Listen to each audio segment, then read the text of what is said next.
Welcome to Jackall Digital. I'm Simon and it's time to do some cleaning.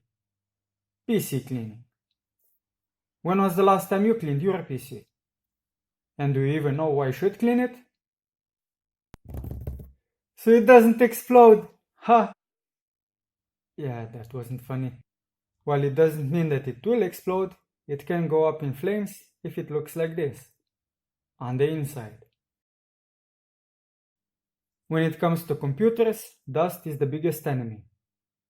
It sticks to everything, even the fans, which means that they can't spin like they usually do.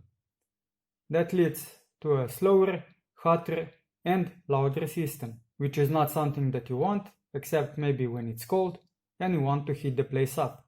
So it's a good idea to clean it every now and again. Think of it like spring cleaning. While I can't say how often you should clean it, but if you don't have a dusty place, you don't have any pets, and you don't smoke, then cleaning it once a year should be good enough. But if you don't, you'll have to clean it more often. I mentioned pets because if you have one, you know that the hair gets all over the place. And since the PC has fans, it sucks them right inside the case. And this is also how a keyboard can look like under the hood. I also mentioned smoke, which on its own it's not bad for the PC, but in combination with dust, it makes a sticky surface and can look something like this. Now you have a couple of ways of cleaning it. You can use compressed air, which is the fastest way, and you can also buy it in a can. Can you? Yes, you can.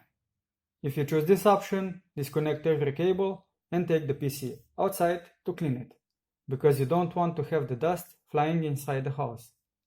The second option is to use a vacuum cleaner, but be gentle, because you can damage some components, so don't just stick it in. And since the vacuum cleaner can't reach all the places, you can use paintbrush to help pick up the dust. What you should know is that the vacuum cleaner can cause a static discharge, and you don't want to zap your PC components. If you decide to go with this method, make sure that the power supply is connected to a power outlet, as that will ground the PC, and if a static discharge happens, no components will be damaged. And the last option that you can use to clean your components is water. And that is not a joke. You can use water, but you have to be careful and make sure that you discharge all electricity before you do. If I was ever in such a situation that I would have to clean with water, I would only clean the motherboard and the graphics card.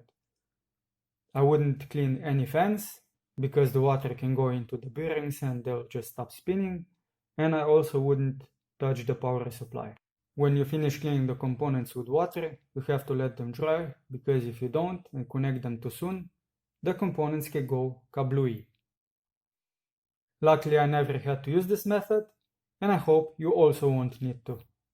And now I have to go clean my PC, but before I do, let me know how often and how you clean your PC in the comments below. If you found this video helpful, give it a thumbs up, subscribe to my channel, and hit the bell notification icon so you don't miss my next video. I'm Simon, and until next time Jackalls, keep it digital,